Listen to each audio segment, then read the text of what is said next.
संजीवन समाधी सोहळ्याचा हा पवित्र पावन असा पर्व काळ आहे. श्रोते हो, 21व्या शतकामध्ये संजीवन हा शब्द आम्हाला खूप अवघड वाटतो. काही लोकांनी या शब्दाची चिकित्सा केली, काहींनी खरंच माऊली आहेत का याचाही आपल्याला इतिहास माहिती आहे, शोध घेतला. पण खरं सांगू का, परवा एकाने मला विचारलं, खरंच माऊली आहेत?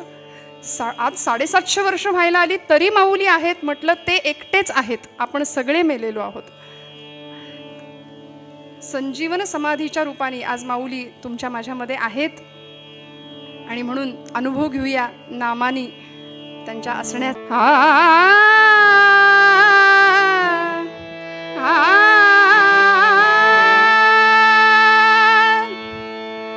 उजेडी राहिले उजेड होऊन, उजेडी राहिले उजेड होऊन, निवृत्ती सोपान, निवृत्ती सोपान, मुक्ताबाई, मुक्ताबाई इंद्रायणी काठी देवाचे आळंगे लागली समाधी, ज्ञानेशाचे ज्ञानेशाचे. सकाळची वेळ आणि अचानक झोपडीतनं आवाज बाहेर आला, दादा दादा, अरे दादा दादा, आई कुठे रे? झोपेतनं उठलीये, डोळे चोळत चोळत शेजारी चाचपून बघितलं, आई दिसेना, बाबा दिसेना. दादा दादा, आईला पाहिलंस का रे? म्हणून भुरभुर त्या केसांची आमची 4 वर्षाची मुक्ताई झोपडीतनं बाहेर आलीये आणि समोर असलेल्या निवृत्तीनाथांना, निवृत्ती दादाला, सोपान दादाला विचारते, दादा आईला बघितलंस का रे? आई कुठे दिसत नाहीये. बाबांना बघितलंस का? निवृत्तीनाथांनी मुक्ताईला जवळ घ्यावं आणि सांगावं, मुक्ते अगं आई देवाघरी गेलीये, आई देवाघरी गेली. मुक्ते रोजच तर जाते, रोजच जाते ना देवाला, आत्ता येईल दादा, एवढ्यात रडतोस काय? नाही मुक्ते, आज आई बाबा निघून गेलेत ना, ते कधीच न येण्याकरता. आई बाबा येणार नाहीत आता परत. काय म्हणालास दादा? निवृत्तीनाथांच्या जवळ गेली मुक्ताबाई आणि निवृत्तीनाथांना हळूच म्हणते, दादा आई कधीच येणार नाही. नाही मुक्ते, मग दादा तुला आई कुठली रे? 4 वर्षाचं वय आहे श्रोते. दादा तुला आई कुठली? निवृत्तीनाथांना हुंदका अनावर झाला, मुक्ताईला जवळ कवटाळलं, डोक्यावरनं हात फिरवला आणि म्हणाले, मुक्ते आजपासून तू माझी आई, तू माझी आई. म्हणून मुक्ता नाही, मुक्ताबाई नाही, मुक्ताई, तू माझी मुक्ताई. मुक्तपणे मुक्त, श्रेष्ठपणे श्रेष्ठ, सर्वत्र वरिष्ठ आदिशक्ती, सर्वत्र वरिष्ठ आदिशक्ती. मुक्तपणे मुक्त, श्रेष्ठपणे श्रेष्ठ, मुक्तपणे मुक्त, श्रेष्ठपणे श्रेष्ठ, सर्वत्र वरिष्ठ आदिशक्ती. हो सर्वत्र सर्वत्र वरिष्ठ आदिशक्ती.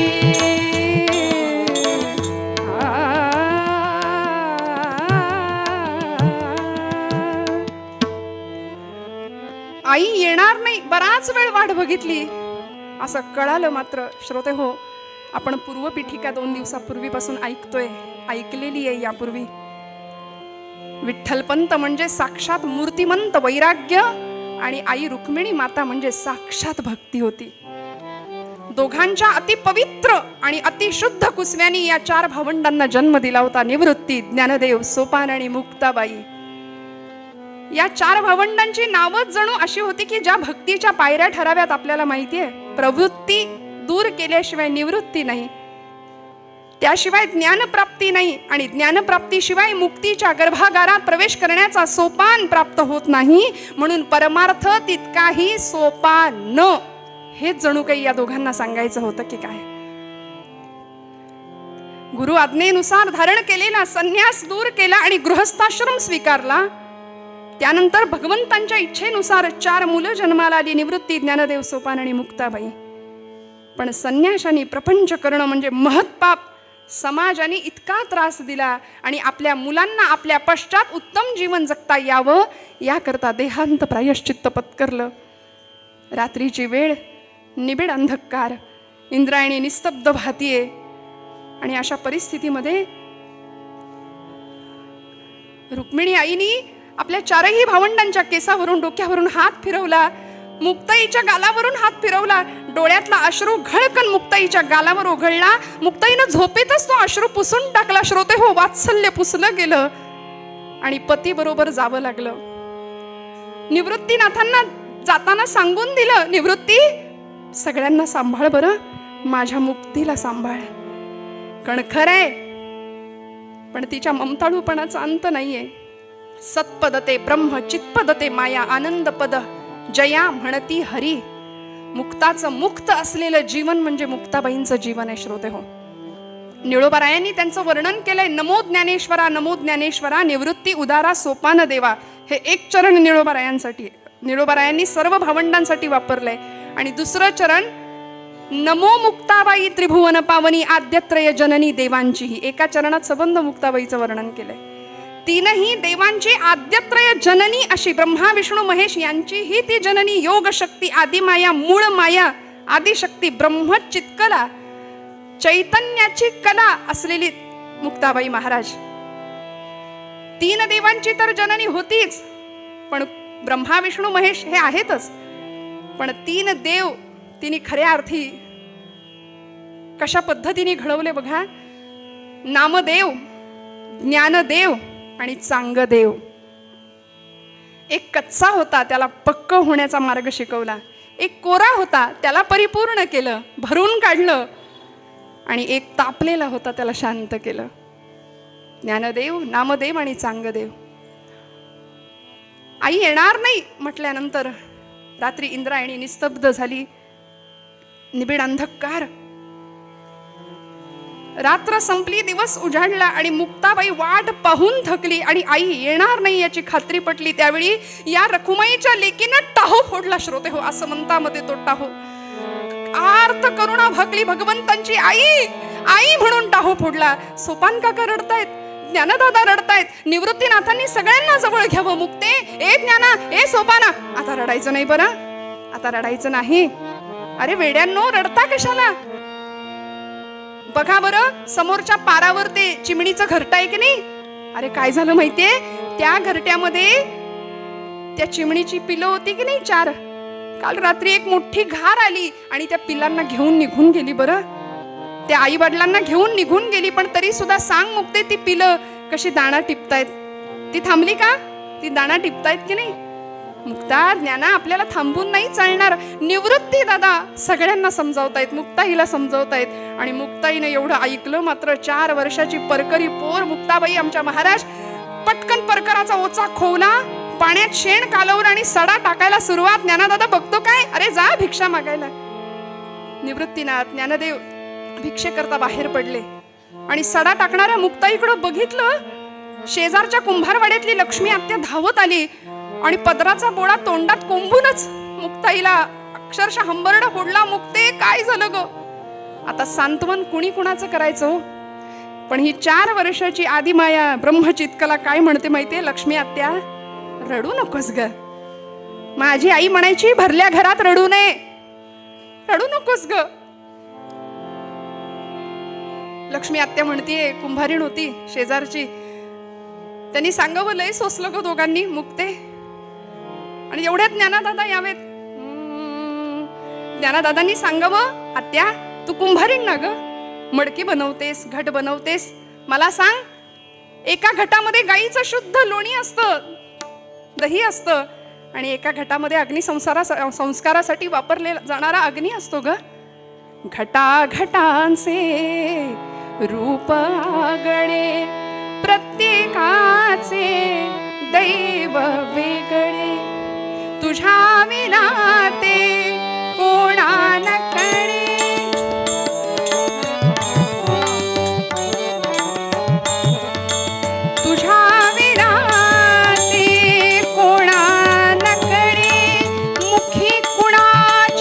गदिमांचे शब्द आहेत बरं. मुखी कुणाच्या पडते रोणी, कुणामुखी अंगा तू वेडा कुंभार विठ्ठला, तू वेडा कुंभार विठ्ठला, तू वेडा कुंभार.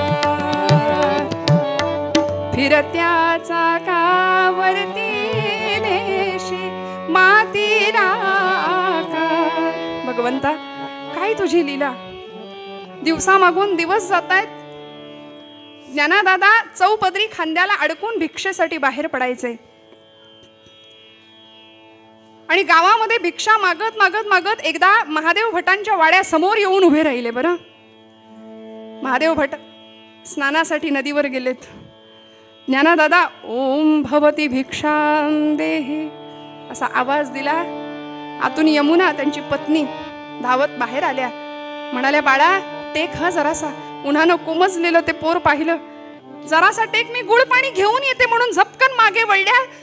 ज्ञानदादा सांगतात, आई माते गुळ नको, नुसतं पाणी आणा. गोडाधोडाची सवय नाही राहिली आता, फक्त पाणी घेऊन या. आणि त्या मागे वळणार म्हणाल्या, हो ज्ञानदादा, अरे पाणीच काय, मी तर म्हणते आता 2-4 घास खाऊनच जा, इथून जेवूनच जायचं, मी आत्ता पान घेऊन येते. असं म्हणून त्या मागे निघाल्या. तेवढ्यात महादेव भटांची स्वारी. रागानं लालबुंद झालेला चेहरा, नदीवरून स्नान करून आलेले, आगीत आग पडली, आगडोंब उसळला आणि म्हणाले, अरे संन्याशाच्या कार्ट्या, तुम्हाला कशाला रे गोडाधोडाची सवय पाहिजे, कशाला रे जेवण हवंय, उठ चाल, चालता हो इथून. शिव हरे शिव हरे शिव हरे. स्नान करून आत्ता आलो आणि अभद्र पोराची अभद्र सावली माझ्यावर पडली, विटाळ झाला सगळा, चल चालता हो इथून. नको नको त्या वल्गना. अरे संन्याशाच्या पोरांनी एकतर जन्माला येऊ नये आणि आलंच तर जगू नये. एवढं ऐकलं मात्र ज्ञानदेवांच्या कानामध्ये हे शब्द घुमले. डोळ्यातला तप्त अश्रू अंगणातल्या तप्त भूमीवर पडला आणि तिथूनच झपकन ज्ञानदादा मागे वळले. झाप झाप झाप झाप पावलं टाकत अश्वत्थ वृक्षाच्या दिशेने, इंद्रायणीच्या दिशेने चालायला लागले. अश्वत्थ वृक्ष, इंद्रायणी, सिद्धेश्वर सगळ्यांनीच मुसमुसणाऱ्या ज्ञानदादाला पाहिलं आणि येता येता झोपडीमध्ये आले. झोपडीचं दार घट्ट लावून घेतलं आणि आतमध्ये योगासनामध्ये, पद्मासनामध्ये बसले, ध्यानावस्थेमध्ये बसलेत.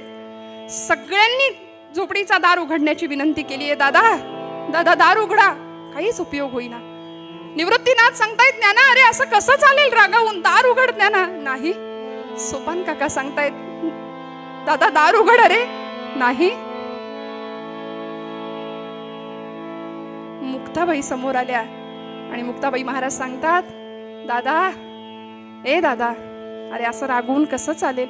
आईच्या मायेनी सांगितलं. बरं, खरं तर या तिघांची बहीण होती पण माता झाली आणि या सगळ्यात असून सुद्धा ती कायम मुक्त राहिली. बरं, मुक्ताचं मुक्त असलेलं जीवन मुक्ताईचं जीवन आहे. श्रोते हो, दादा अरे असं कसं चालेल. जग रागावलं म्हणून आपण राग धरायचा का. सगळीकडे भगवंत आहे असा तूच म्हणतोस ना. ईश्वर सर्वभूतानां हृद्देशेऽर्जुन तिष्ठति भ्रामयन् सर्वभूतानि यंत्रारूढानि मायया.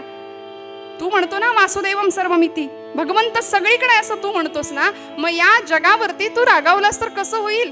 अरे आई म्हणायची, ज्ञाना या सगळ्यांना सांभाळ. दादा तूच जर असा रागवून गेलास तर महाराष्ट्राला ज्ञानेश्वरी कोण देईल मला सांग.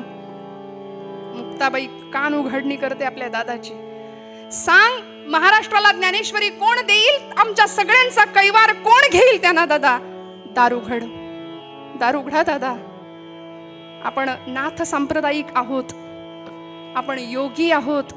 आणि योगी कुणाला म्हणायचं, कुणाला म्हणायचं योगी. दादा अरे आपला आपणा लागला हात न करो नये खेद, जीभ दातांनी चाविली कोणे बत्तीशी पाडली. मुक्ताबाईंचे अभंग आहेत. वाणीचा ओघ कल्लोळू लागला, शब्दांनी अभंग रूप घेतलं आणि मुक्ताबाई ज्ञानादादाला सांगतेय, दादा अरे चणे खावे लोखंडाचे मग ब्रह्मपदी नाचे. आता तुला कशाला रे दादा मी हे सगळं सांगू, हे तूच आम्हाला शिकवलंयस, तूच नाही का शिकवलं. सांग काय रे उपयोग. मनभर राग आणि वरवर त्याग. काय उपयोग तुझ्या या असल्या रागाचा? दादा दार उघडा. कुणाला म्हणायचं योगी? योगी पावन मनाचा, योगी पावन मनाचा, योगी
शस्त्रे झाले क्लेश, संती मारावा उपदेश, संती मारावा उपदेश.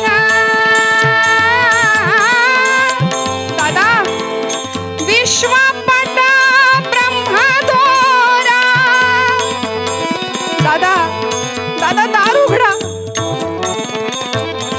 मुक्ताबाईनी या प्रसंगामध्ये तिच्या मुखातून जे शब्द आलेत ना श्रोते हो, ते ताटीचे अभंग म्हणून प्रसिद्ध आहेत. एका पाठोपाठ एक 11 अभंग मुक्ताई सांगतात. चरित्रामध्ये वर्णन आहे, माझ्या पदरचं काहीच नाही. ज्ञानदेवांनी ध्यानावस्थेमध्ये योगिक क्रिया केली आणि प्राणांचं उत्क्रमण करायला घेतलं होतं. म्हणजे प्राण आता आकाशात भिरकावून देणार होते, पण आदिशक्ती असलेल्या ब्रह्मचित्कला मुक्ताईंनी परकाया प्रवेश नावाची सिद्धी केली आणि आपला प्राण ज्ञानदेवांच्या प्राणाला आडवा लावला. आणि सांगतात यावेळी मुखातून जे शब्द बाहेर पडलेत की नाही, ते शब्द हे कुठेही लिहिलेले नाहीयेत. बोलून किंवा सांगून मुक्ताई इथे शब्दांनी बोलत नाहीयेत बरं का. हे अपौरुषेय आहेत अभंग. वेद जसे अपौरुषेय आहेत ना, तसे ताटीचे अभंग प्रगट झालेत. मुक्ताई म्हणे असा कुठेही उल्लेख नाहीये या अभंगामध्ये. मुक्ताई ज्ञानदादांना सांगतेय, विश्वपट ब्रह्मदोरा, ताटी उघडा ज्ञानेश्वरा, ताटी उघडा ज्ञानेश्वरा.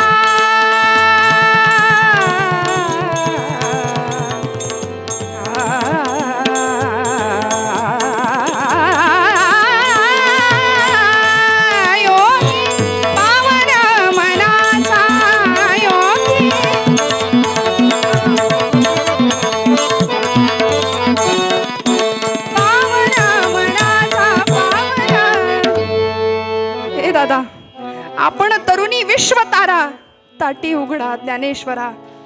मुक्ताबाई लढीवाळ, जीव मुद्दल ठाईचे ठाई. दादा दार उघडाल का, दार उघडाल का. मुक्ताबाईचा आर्त टाहो ज्ञानदेवांच्या हृदयापर्यंत पोहोचला आणि वाऱ्याच्या सुसाट वेगाने ज्ञानदेव उठलेत. झोपडीचा दरवाजा उघडला आणि एखाद्या आईला लेकरू कसं कवटाळतं तसं मुक्ताईला जाऊन बिलगले आणि म्हणाले, मन निवाले निवाले समाधान झाले. मन निवाले निवाले. हा अनुभव कैवल्य साम्राज्य चक्रवर्ती ज्ञानदेवांना देणारी मुक्ताई काय अधिकाराची असेल श्रोते हो. दिवाळीचा सण आला. मुक्ते आज दिवाळी, मुक्ते आज दिवाळी, बंधू आम्ही तुझे असे येत.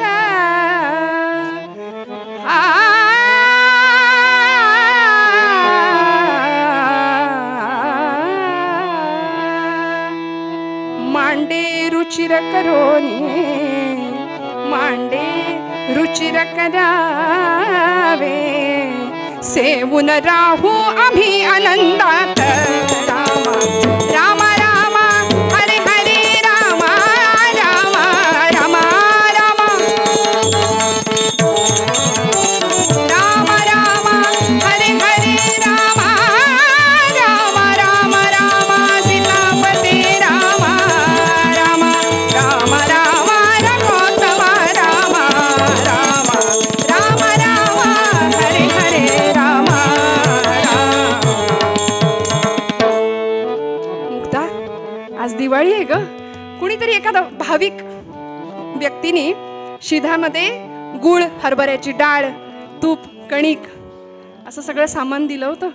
आणि निवृत्तीनाथ मुक्ताईला सांगतात, मुक्ते आज दिवाळीचा सण आहे, मांडे खायची इच्छा झाली आहे, तुला येतात का ग मांडे? हात तिच्या दादा. एवढंच ना? अरे आईनं शिकवलंय मला.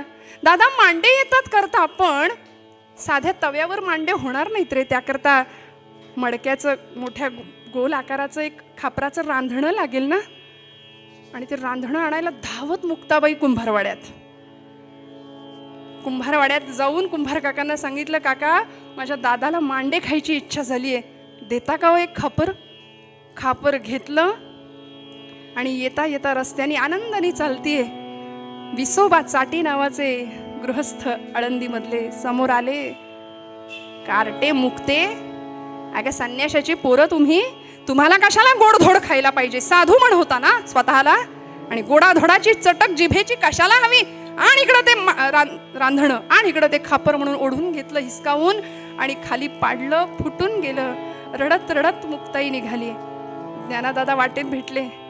मुक्ते, काय रडतीस ग? डोळ्यात का पाणी? दादा, अरे रांधण फोडलं रे विसोबांनी. तुला खरं सांगू का? फोडलं, त्याचं वाईट नाही वाटत, पण निवृत्ती दादाला आज मांडे खायची इच्छा झाली, कधी नव्हे ते, म्हणून वाईट वाटतंय रे. दादा काय करू रे आता? कसे मांडे खायला घालू दादाला? एवढाच ना मुक्ते, काळजी करू नकोस. चल तू मांड्यांची तयारी कर, आपण भाजूया मांडे. आणि निवृत्त मुक्ताईला घेऊन ज्ञानदादा आले. मग योग धारणा करूने ज्ञानदेवे पेटविला पंचागने. लाल बुंद ज्ञानदेवांची पाठ झालीये. मुखातनं आगीचे लोळ, आगीच्या ज्वाळा दिसतायत, आरक्त नयन दिसतायत माऊलींचे.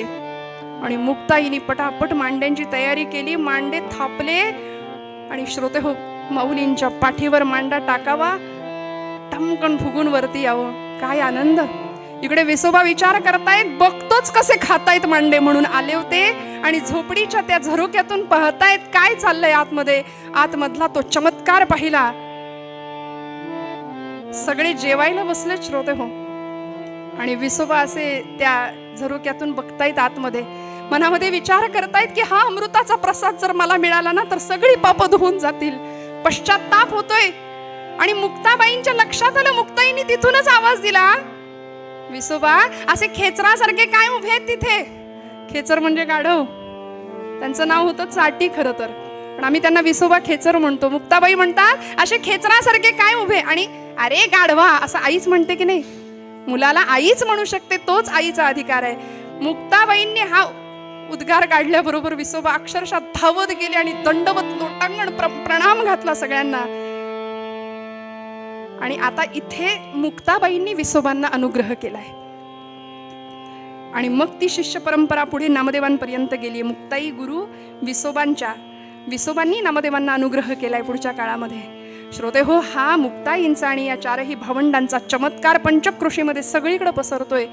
आणि त्याच वेळी आपण ज्यांचं चरित्र पुढच्या काळामध्ये ऐकणार आहोत विस्ताराने, असे 1400 वर्ष जगलेले, योगी असलेले, 14 विद्या 64 कला प्राप्त केलेले चांगदेव.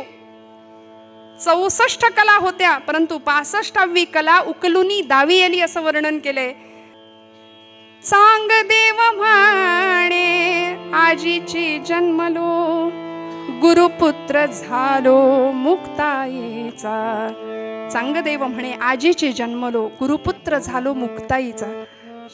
या प्रसंगामध्ये निर्गुणाचे डहाळी पाळणा लाविला, तेथे सुत पहुडला मुक्ताईचा, चांगदेव महाराज म्हणतात. चांगदेव म्हणे आजीची जन्मलो, गुरुपुत्र झालो मुक्ताईचा. एकीकडं चांगदेव महाराज, एकीकडं नामदेव महाराज, विसोबा खेचर आणि मग नामदेव महाराजांची परंपरा. हा सगळे प्रकार इकडे घडतायत, हे सगळे चमत्कार लोकांना कळतायत. आणि त्याच वेळी पंढरपुरामध्ये विठुरायाचा अत्यंत लाडका असलेला प्रेम भंडारी ज्याचं वर्णन आहे असे नामदेव महाराज, त्यांना पांडुरंग परमात्मा स्वतः सांगतायत की जे त्यांच्याबरोबर बोलायचे, खेळायचे, जेवायचे, त्यांनी सांगावं नामया आळंदीला जा आणि या 4 भावंडांची भेट घे, दर्शन घे. नामदेव महाराज आळंदीला जातात. आळंदीच्या वाळवंटामध्ये नामदेवांचं कीर्तन रंगतं. पंढरीच्या लोकांनाही अभिमान, पाया पडती जन एकमेका. या न्यायाने प्रत्येक जण एकमेकांच्या पदस्पर्श करतोय, एकमेकांना नमस्कार करतोय. पण नामदेव महाराज काही केल्या वाकेनात. मुक्ताबाई चाणाक्ष असं पायाच्या अंगठ्यापासून केसापर्यंत, शेंडीपर्यंत अगदी सगळं अवलोकन केलं. आणि कळवळ्यानी आदिशक्ती आईच्या अंतःकरणाने ज्ञानदादाला हळूच म्हणते, दादा अरे अरे अरे, अखंड जयाला देवाचा शेजार, कारे अहंकार गेला नाही. सतत देवाच्या जवळ राहतो हा आणि याला वाटतं मीच मोठा, अजून अहंकार गेला नाही.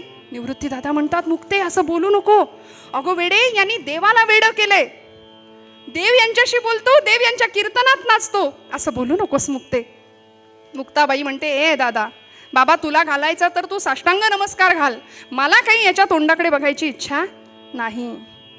दादा खरं सांगू का, हा पांडुरंगाचा लाडका भक्त आहे. ते लाडवलेलं लेकरू असतं की नाही आईचं एखादं, तसं यांचं झालंय.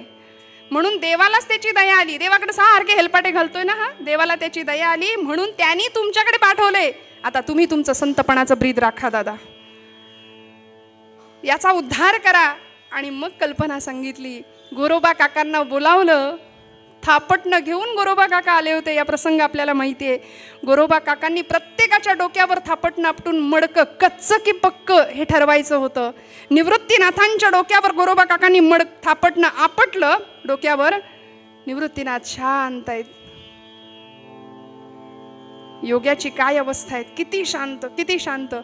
म्हणाले इथं तर कशाचीच कमतरता नाहीये, सगळं पूर्णत्व अनुभवाला येतंय. सोपान काकांच्या डोक्यावर आपटलं. म्हणाले इथे तर कोरेपणाचा अजिबात लवलेश नाहीये.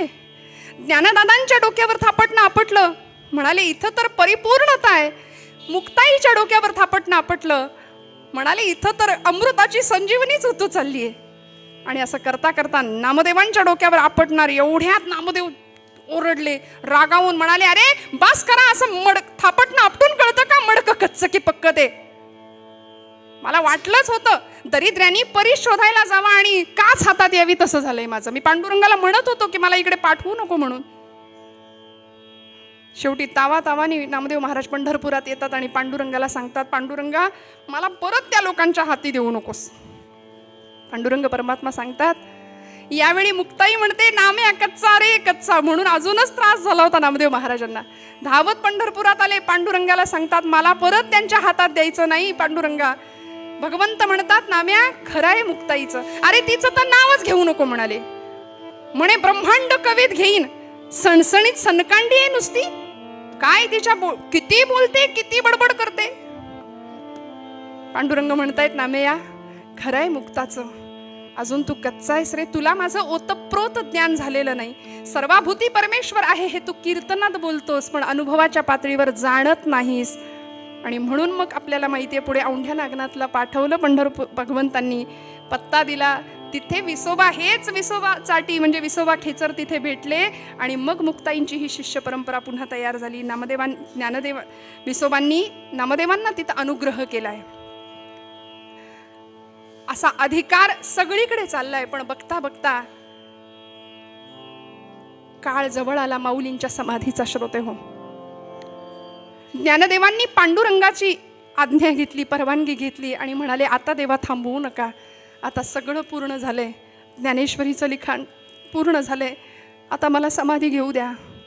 भगवंतांची परवानगी मिळवली आणि माऊली ज्ञानोबाराय समाधी घेण्यासाठी सज्ज झाले. माऊलींच्या समाधी समयी आळंदीमध्ये अक्षरशः जनसागर उसळला होता. सगळे लोक तिथे जमा झालेत. सगळे आकांत करतायत, रडून आक्रोश करतायत, टाहो फोडतायत. आणि मुक्ताबाई या सगळ्या जमावाला काय सांगत होती माहितीये? अरे आक्रोश काय म्हणून करता, रडता काय म्हणून? रडायचं त्याच्यासाठी ज्याचं जीवन कार्य अपूर्ण राहिलंय, रडायचं त्याच्यासाठी ज्यांनी भगवंतांनी दिलेल्या या पार्थिवाचं काहीच सार्थक केलं नाही, रडायचं त्याच्यासाठी. अरे माझ्या ज्ञानादादा इतकं पूर्ण सुवर्णाचं आयुष्य कुणीच जगला नाही, कुणीच नाही. असं सुंदर आयुष्य माझं ज्ञानदादा जगलाय. रडता कशाला? उलट मागणं मागा वर्षत सकळ मंगळी, ईश्वर निष्ठांची मांदियाळी, अनवरत भूमंडळी भेटतो भूता. असं मागणं मागा. माऊलींची समाधी झाली श्रोते हो.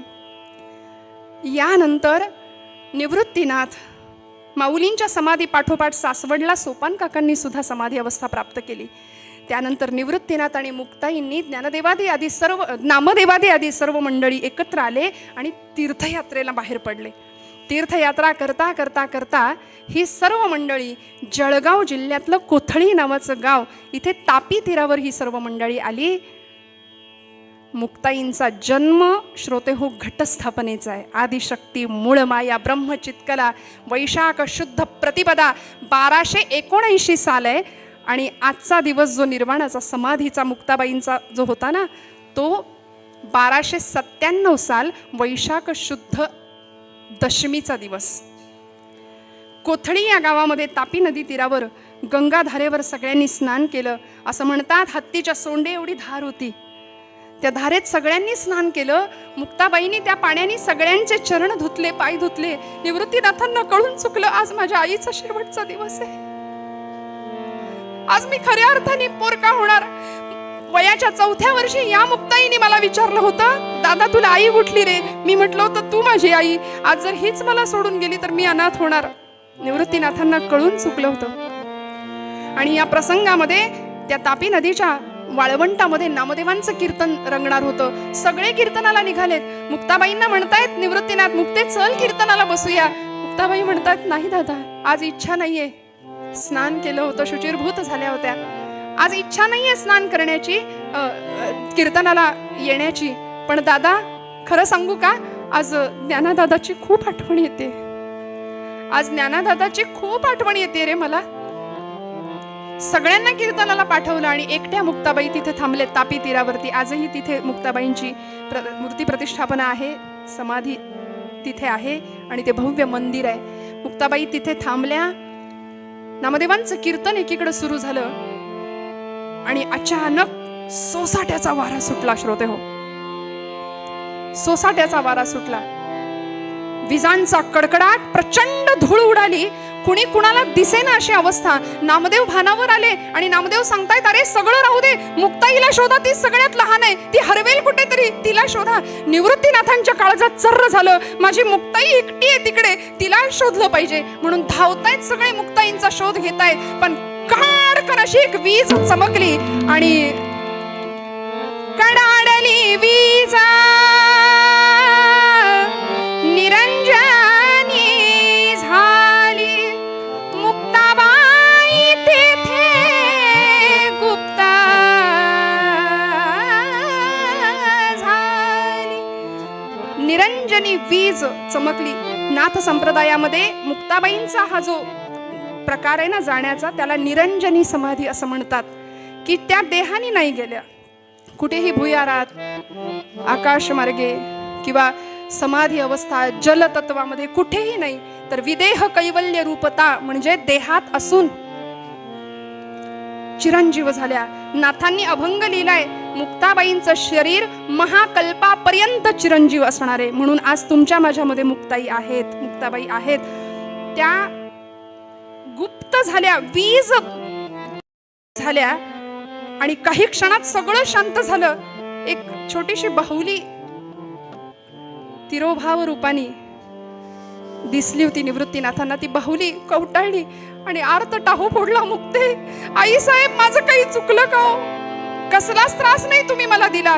ज्ञानदेवाच्या वेळी मला समाधीची तयारी करावी लागली होती. पत्र पुष्प फल गोळा केली, समाधीची जागा स्वच्छ केली, सगळी तयारी. सोपानाच्या वेळी समाधीची तयारी मी केली, पण मला कुठलाच त्रास न देता मला साधं आलिंगन सुद्धा नाही दिलं.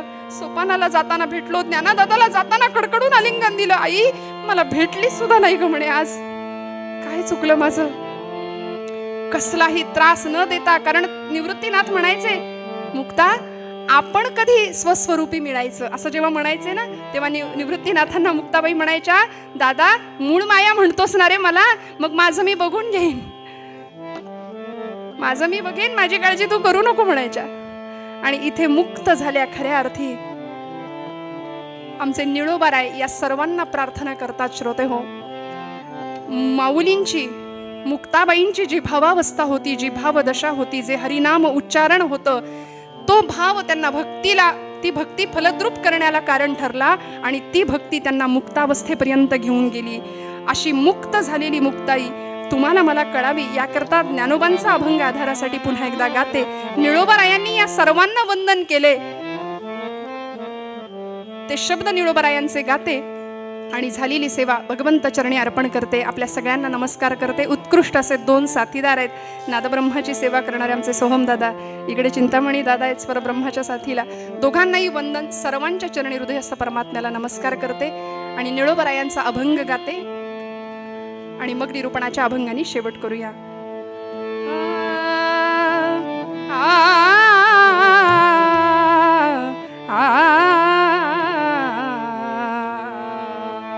नमो ज्ञानेश्वरा, नमो ज्ञानेश्वरा, नमो ज्ञानेश्वरा, नमो ज्ञानेश्वरा. निवृत्ती उदारा सोपान देवा, निवृत्ती उदारा सोपान देवा. मुक्ताबाई नमो त्रिभुवन पावनी, मुक्ताबाई नमो त्रिभुवन पावनी. आद्यत्रय जननी देवांचे जगदोद्धारा लागी धरिला अवतार. मिरविला पडिवार सिद्धाईचा. नमो ज्ञानेश्वरा, नमो ज्ञानेश्वरा, नमो ज्ञानेश्वरा, नमो ज्ञानेश्वरा, नमो ज्ञानेश्वरा, नमो ज्ञानेश्वरा. भावे बिण भक्ती, भक्ती बिण भावे बिण भक्ती, भक्ती बिण मुक्ती. बळे बिण शक्ती बोलू नये, बोलू नये. भावे बिण भक्ती, भावे